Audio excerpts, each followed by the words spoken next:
Attention. The fact, rule, technique, and solution. Warm salutations from Sovereign Self. Previously, in my Sovereign Self Hijacked Slave Consciousness versus Real Ego Center of Life paper, I directed your attention to your Sovereign Self, that something within, as William Walker Atkinson puts it, which is the real self or real ego of man, the divine spark sent forth from the sacred flame. With appropriate desire and persistence, you may first come to recognize its existence as the only part of you that never changes. Once you acquire the knack of it, there is manifested the phenomenon of this sovereign self mounting its mental throne and asserting its right and might to govern. Then do you become the master of yourself, instead of being a slave to circumstance and environment, or as I often state the matter, slave to the antagonistic, parasitic, predatory, consciousness hijacking influence of others. In the recognition, realization, and manifestation of this I am within us lies the secret, the answer, the solution, the mastery of self by self. For practical purposes that will become apparent momentarily, let's go ahead and refer to it as the solution. Vital to your knack with the solution is your development of continuous acknowledgement and a relationship with its cause, the Absolute, which is regardless of the manifested cosmos, and upon which all manifestation completely depends. Secondly, in my All the Universe is Alive paper, I directed your attention to the general fact that, despite the existence of what we call inorganic matter, and of other non-biological states of being, the evolving man or woman of today must at some point come to the firm realization that the universe is conscious substance in motion. One life pervades and interconnects absolutely everything. In short, everything is alive. And as a conscious, central agent of control and experience in its entirety, the advancing student of life uses this general fact as a guiding principle, willfully thinking, feeling, and acting accordingly. He integrates it into his study and application of all other instruction in self-mastery, personal evolvement, and establishment of sovereign selfhood. And let's refer to it as the general fact. And thirdly, in my oration of William Walker Atkinson's Arcane Formulas, I directed your attention to the idea conveyed by the symbol of the mental magic lantern, with concentrated will as the light, mental image as the picture to slide, the projected idea as the picture thrown on the screen, and the objective world of persons, things, and conditions as the plane surface on which the picture is thrown. Add to this the fact that mental images materialize in response to the law of attraction, and you have the entire story of mentalism. Let's now refer to this story as the general technique.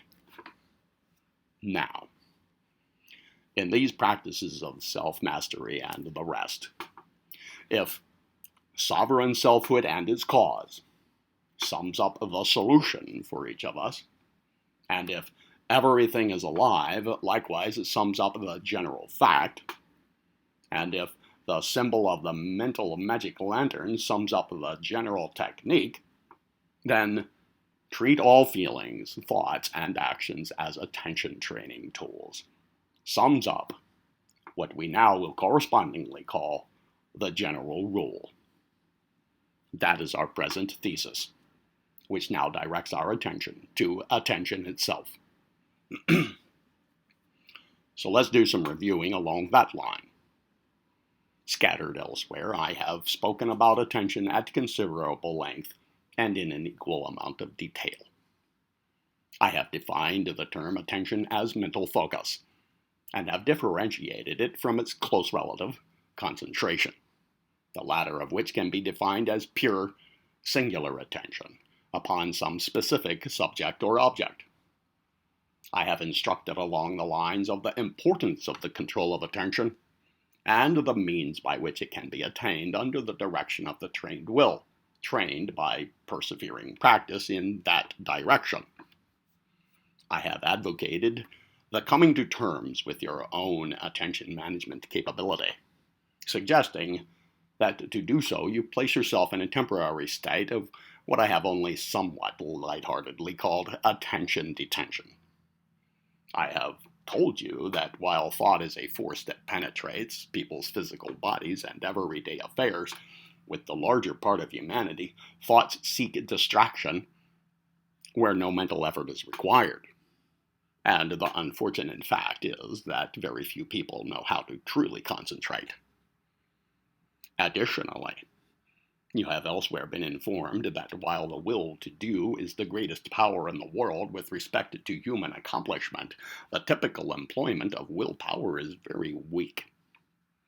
And the lives of all of us have been molded largely by induction through suggestion. I have instructed along the lines of what I call undue versus due attention, pointing out the popularity of the former, while providing practical instruction in the latter. Lastly, I have strongly advocated the practice of my calm attention technique, or the CAT, and the actualization of its consequent mood of calm confidence. For the application of cultivated attention control must always occur in conjunction with that mood to prevent strain, and to prevent unnecessary prana or vril drainage, and to facilitate the acquisition of true concentration, a factor central to all great accomplishments. Surely self-mastery, personal evolvement, and the recognition, realization, and manifestation of selfhood stand among such accomplishments. Now let's turn forward. In which direction are you moving in your life? Will you experience the death of your physical organism knowing that you have progressed, or suspecting otherwise? I do not mean progressed in the acquisition of physical possessions or financial wealth, or in the attainment of social status or popularity. I mean progressed in true personal evolvement, in recognizing, realizing, and manifesting in the world your core sovereign self, and on the one hand in experiencing your relationship with the living universal structure and with the one absolute source cause of it, while on the other hand responsibly playing well your consequent role in the constructive evolvement of the species. Are you moving toward peace, seership, and telementation with your fellow men and women, or tending toward feelings of disenfranchisement, resignation, and anger? And in which direction points our species as a whole, and in which it is guiding the organism that we call our home planet? In other words, how well are we individually and collectively managing our proximal share of conscious substance in motion? All of these stated affairs hinge upon our attention control, which, by the way, proceeds into the subjects or objects of its focus. That is, hinge upon not just control of mental focus in itself, but also of its content, and what is more, of the capacity to realize continuously that all of its phases are alive. Do not rest easy with respect to your own control of attention as I have laid it out. Place yourself in that referred to state of attention detention, to honestly determine for yourself the truth of your own relevant state of affairs. Or by and by, someone or something else will do it for you, at some rather inconvenient time, and in some equally distasteful manner, while few have the courage and self-honesty to do so. Far fewer can comprehend their own actual state of affairs, for that which social conditioning has taught us to regard as adequate attention control when perceived alongside certain other people whose attention is nearly non-existent, in the staggering majority of cases is hardly any greater than those other people's. Do not, however, feel discouraged. Stand bravely, and submit to self-appraisal over the matter. So here it is.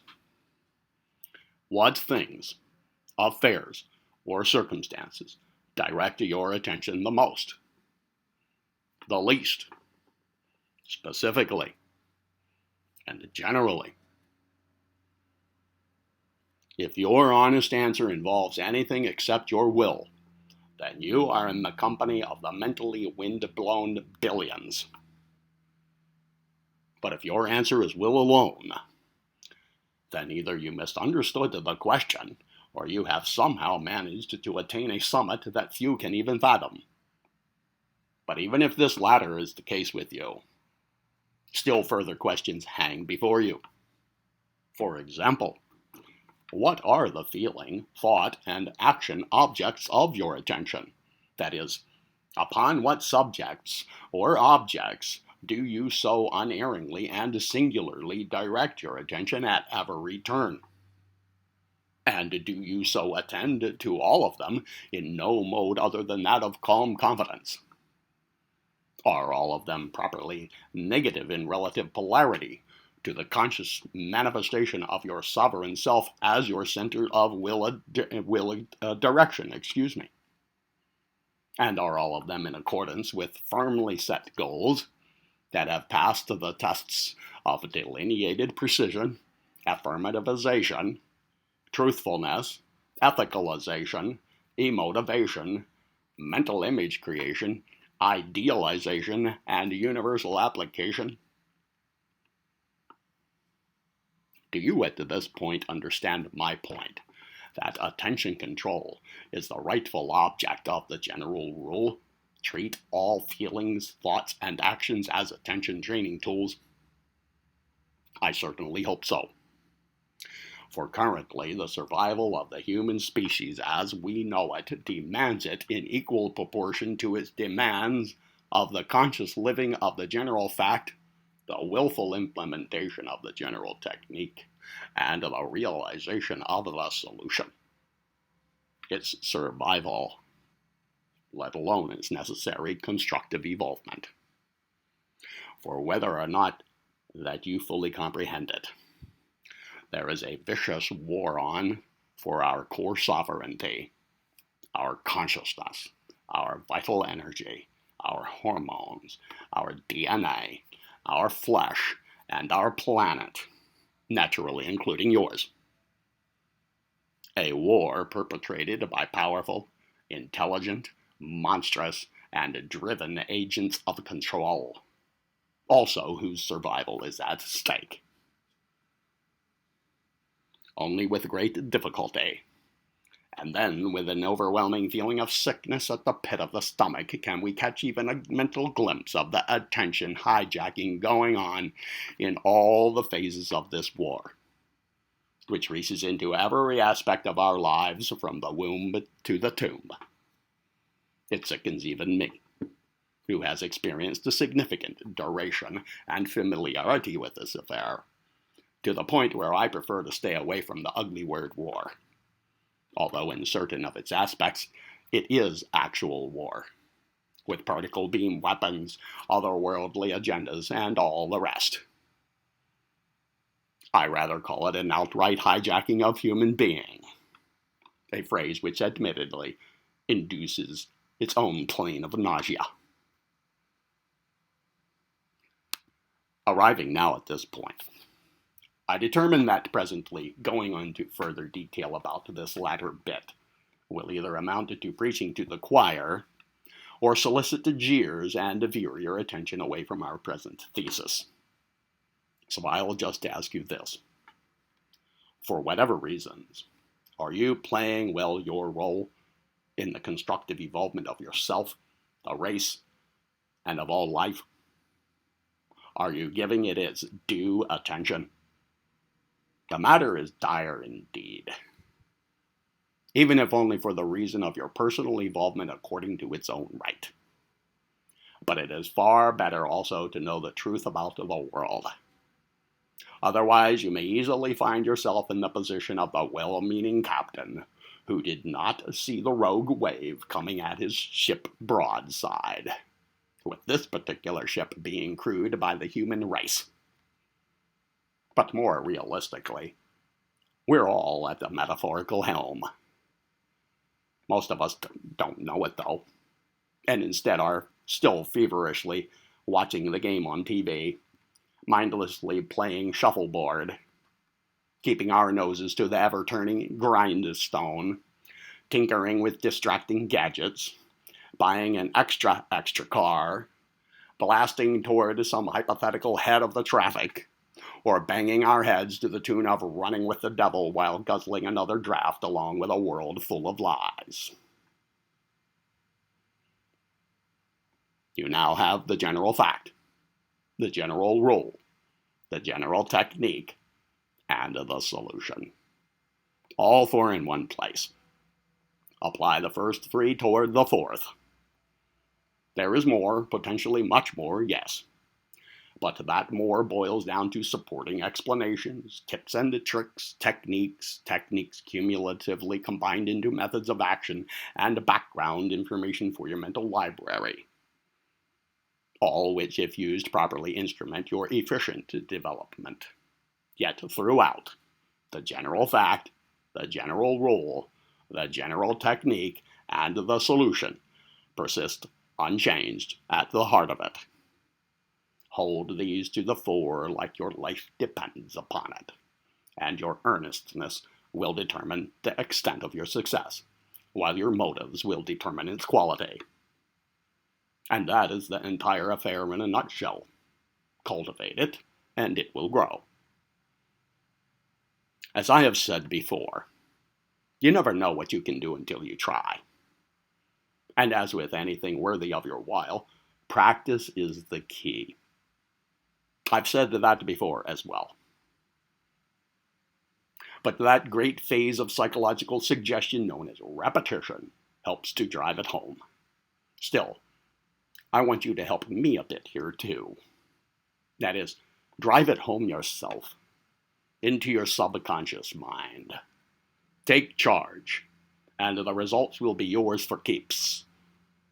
Have a friendly yet purposeful, sit-down style, deep and meaningful powwow with your own subconscious mind, instructing it to help you along all of these lines.